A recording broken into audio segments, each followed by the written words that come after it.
မင်္ဂလာပါရှင်ကျမတို့နေ့စဉ်ဘဝမှာကြုံတွေ့နေရတဲ့လူတွေအားလုံးကိုအုပ်စုလေးစုခွဲခြားထားလို့ရတယ်ဆိုတာကိုသင်သိပါသလားတချို့ကအာဏာနဲ့ရလတ်ကိုပဲဦးစားပေးတဲ့အနီရောင်လူသားတွေတချို့ကငြိမ်းချမ်းရေးနဲ့တည်ငြိမ်မှုကိုကြိုက်တဲ့အစိမ်းရောင်လူသားတွေနောက်တစ်မျိုးကယုတ်တိဗေဒနဲ့ဖွဲ့စည်းပုံစနစ်တွေကိုတန်ဖိုးထားတဲ့အပြာရောင်လူသားတွေဖြစ်ပြီးနောက်ဆုံးတစ်မျိုးကတော့ပျော်ရွှင်မှုနဲ့လူမှုဆက်ဆံရေးကိုအဓိကထားတဲ့အဝါရောင်လူသားတွေပဲဖြစ်ပါတယ်ဒီအယောင်၄မျိုးနဲ့လူ၄မျိုးအကြောင်းကိုနားလည်ထားခြင်းအပြင်အကျင့်စရိုက်ခြင်းမတူညီတဲ့သူတွေတောင်မှတဦးနဲ့တဦးခိုင်မာကောင်းမွန်တဲ့ပေါင်းသင်းဆက်ဆံရေးတွေတည်ဆောက်ထားနိုင်ပါတယ်ဒီဗီဒီယိုမှာသင်လေ့လာရမှာကပထမအချက်သင်ကိုယ်တိုင်ကဘယ်အယောင်ဖြစ်နေပါလဲဒုတိယအချက်အယောင်တစ်မျိုးစီတိုင်းမှာဘယ်လိုအခက်အခဲတွေရှိတတ်ပါလဲတတိယအချက်မတူညီတဲ့အယောင်ပိုင်ရှင်တွေနဲ့ဘယ်လိုထိထိရောက်စကားပြောဆိုပေါင်းတင်ဆက်ဆံရမလဲဆိုတာပါပဲ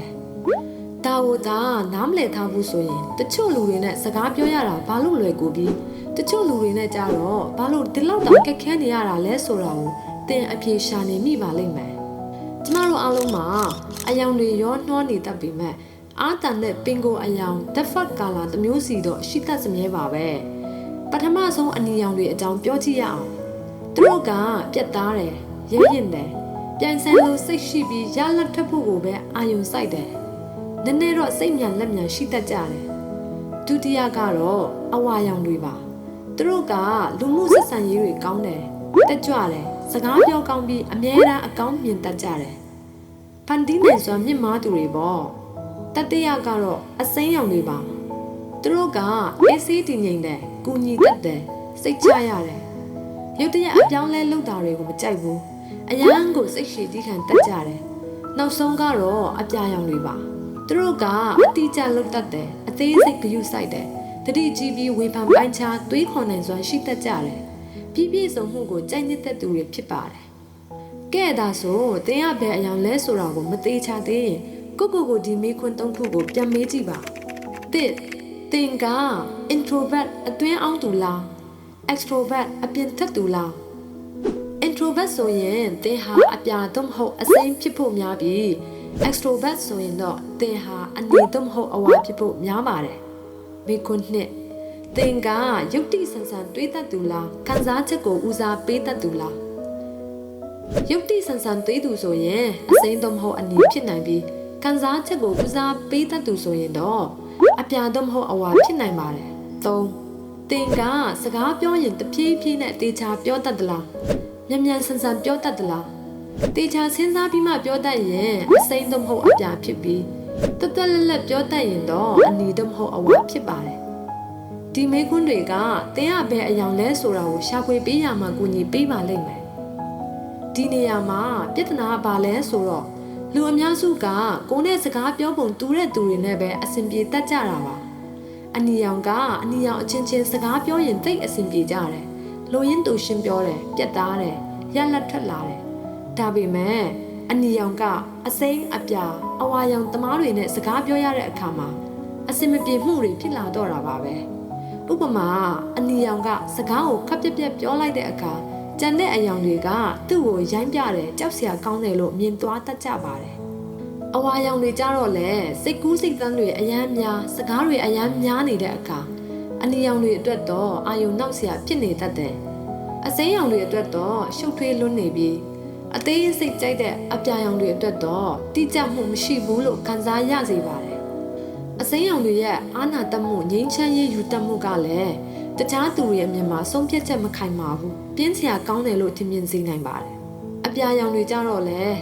အရာရာကိုအသေးစိတ်လွန်အားကြီးနေတော့ညံ့ညံ့ပြီးချင်နေတဲ့အနီရောင်တွေအတွက်နှေးကွေးလွန်းတယ်လို့ထင်နေတတ်တယ်လို့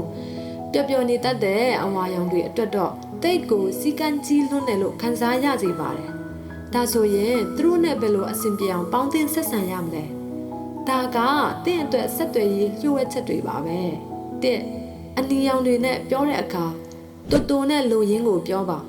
ယုံကြည်မှုရှိပြောပါအလာဘတလာဘတွေဖယ်ရှားပြီးရလက်ကိုပဲဥတီပြောပါကျမပြောချင်တာကဒီလိုရှိရယ်ဆိုပြီးရှေဝေးတွေလုံနေပါနဲ့အလုပ်ပြီးအဓိကအချက်၃ချက်ကတော့ဒါပဲဆိုပြီးတိုက်ရိုက်ပြောပါသူတို့ကအချိန်ကိုတန်ဖိုးထားပါတယ် နှစ်အဝါရောင်တွေနဲ့ပြောတဲ့အခါတက်တက်ကြွကြွရှိပါပျော်စရာကောင်းအောင်ပြောပါအချက်လက်တွေစည်ရင်စရာတွေနဲ့သူတို့ကိုပြစ်မထားပါနဲ့စိတ်လှုပ်ရှားစရာကောင်းတဲ့ဇက်လန်းတွေစိတ်ကူးအသစ်တွေကိုမျှဝေပါသူတို့က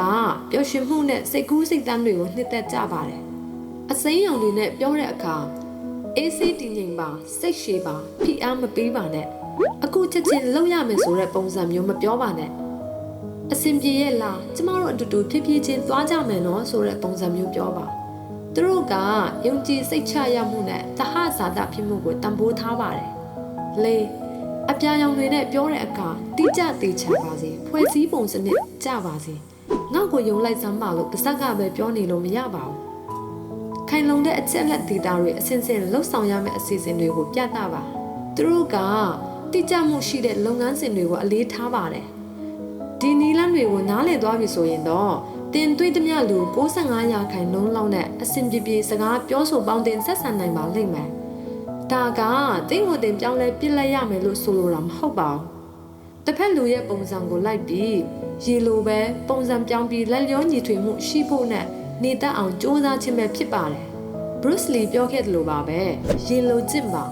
ရေဟာခွက်ထဲထည့်ရင်ခွက်ပုံစံပလင်းနဲ့ထည့်ရင်ပလင်းပုံစံပြောင်းသွားနိုင်တယ်လို့မျိုးပေါ့ကျမတို့အားလုံးမှာဒီအယောင်၄မျိုးစလုံးရှိပြီးသားပါအခြေအနေအလိုက်ဘယ်အယောင်ကိုထုတ်သုံးရမလဲဆိုတာကိုသိဖို့ပဲလိုအပ်ပါတယ်ဒါဟာလူတိုင်းနဲ့အဆင်ပြေစေမဲ့စွမ်းအားတစ်မျိုးပါပဲကဲတင်ရရောဘယ်အယောင်လဲ comment မှာမျှဝေပေးခဲ့ပါအောင်နော်